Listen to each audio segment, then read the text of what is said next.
주띵가와 함께하는 오늘의 인문학 산책. 네이버 블로그 김종원 작가님과의 대화. 뜬 별과 핀 별. 하늘에 뜬 별을 바라보며 두 눈에 담는 사람은 많지만 정작 바로 앞에 있어서 향기까지 맡을 수 있는 땅에 핀 별을 품에 담는 사람은 적다. 꽃은 땅에 핀 별이다. 정적이 당신의 독창성을 증명한다.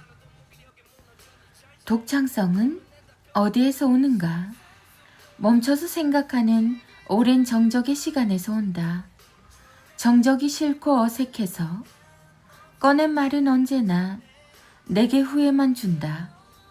그렇게 나온 언어에는 당신이 없기 때문이다. 그럴 때는 굳이 입을 열 필요가 없다. 정말 하고 싶을 때, 그 말이 꼭 필요할 때만 말하는 게 좋다. 그래야 말의 열정과 깊은 생각을 담을 수 있다.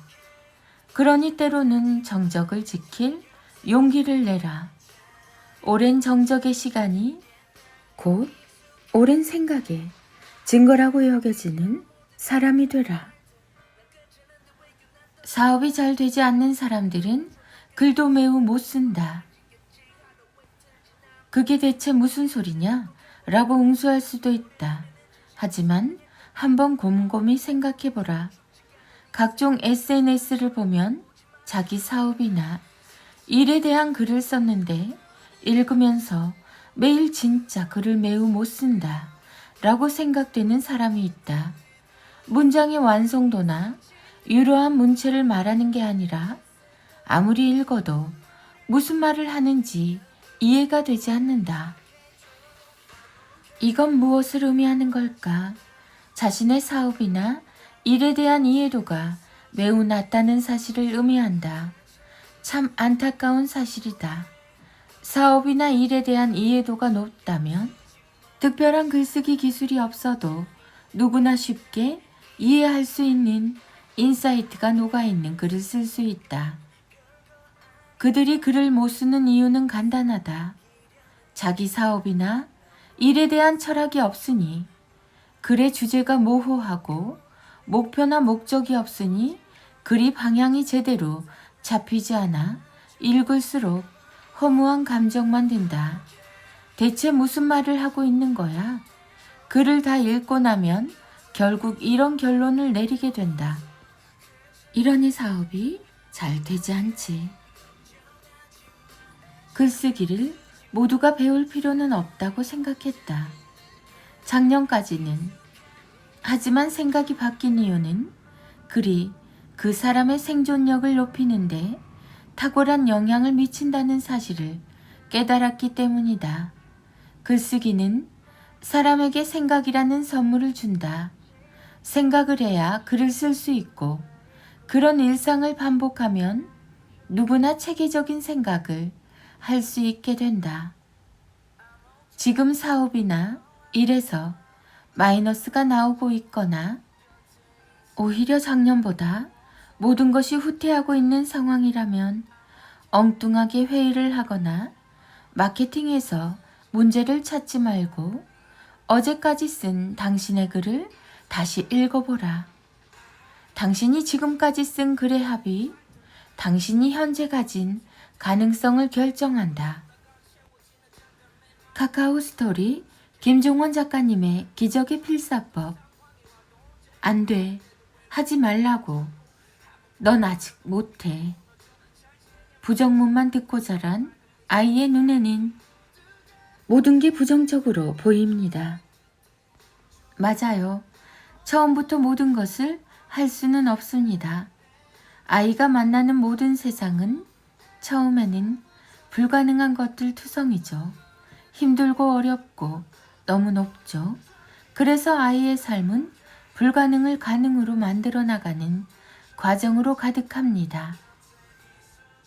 그런 아이에게 부모의 입에서 나오는 안 돼, 하지 말라고, 넌 아직 못해 라는 말은 매우 부정적인 영향만 미칩니다.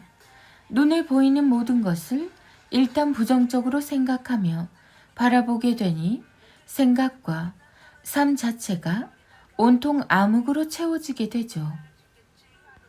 그게 나쁘다는 것이 아닙니다. 다만 이걸 꼭 아셔야 합니다. 중요한 건 그게 왜 불가능한지 이유를 알려줘야 한다는 사실입니다. 그리고 가능성을 부여해 줘야 합니다. 부정문 자체가 나쁜 게 아니라 이유를 알려주지 않고 불가능만 전했기 때문에 나쁜 영향을 주는 거라고 볼 수 있어요. 예를 들어서 설명하겠습니다. 아이가 뷔페에서 뜨거운 국을 먹으려고 국자를 들면 여러분은 뭐라고 말하시나요? 아이가 어릴수록 이런 식의 말이 나올 가능성이 높죠. 안 돼. 그렇게 말하면 아이 입장에서는 나는 무조건 불가능하고 못하는 사람이구나 라는 생각을 하게 됩니다. 같은 말도 이렇게 바꿔주시면 오히려 아이에게 좋은 영향을 줄 수 있습니다. 안 돼. 그건 좀 뜨겁지만 네가 조금만 더 조심하면 안전하게 그릇에 담을 수 있어.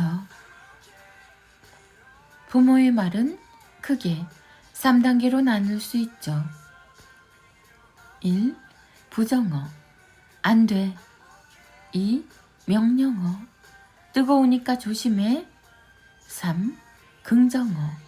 조금만 조심하면 할 수 있어. 1번은 부정어로 가장 나쁜 경우입니다. 듣는 사람에게 아무런 가치도 전할 수 없죠.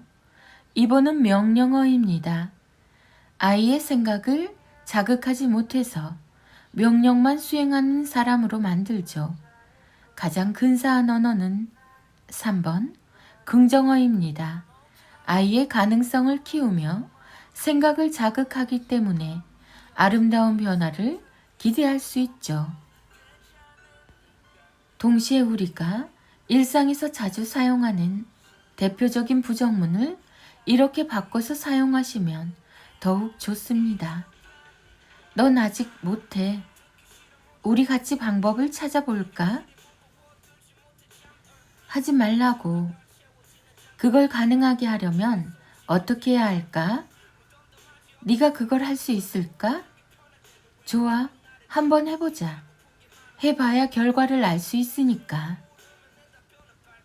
일상에서 아래에 제시한 3가지 태도로 아이를 바라보면 우리는 보다 쉽게 아이를 긍정적으로 바꾸며 동시에 생각을 자극할 수 있는 지혜로운 말을 찾을 수 있습니다. 1.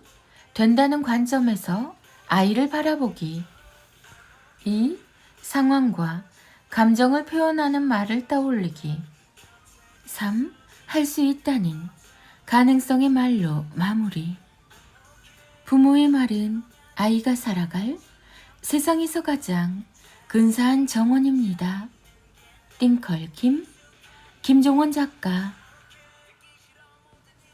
김종원 작가, 자녀교육, 부모교육, 인문학 강의, 홈스쿨링, 책 육아, 초등맘, 육아, 초등교육, 긍정어, 부모의 말.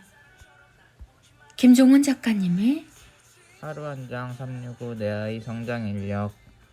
공부에는 수많은 이론이 있습니다. 하지만 우리에게 필요한 건 이론이 아닌 상상력입니다.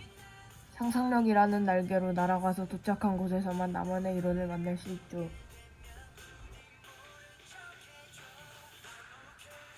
매일 아침을 여는 1분의 기적. 저 하늘에도 별이 있지만 비가 내려 흙탕물이 고인 저 바닥에도 별은 있다. 마찬가지로 모두가 힘들고 지쳤지만 여전히 희망을 품고 있는 사람이 있다. 별은 그걸 보려는 자의 것이다.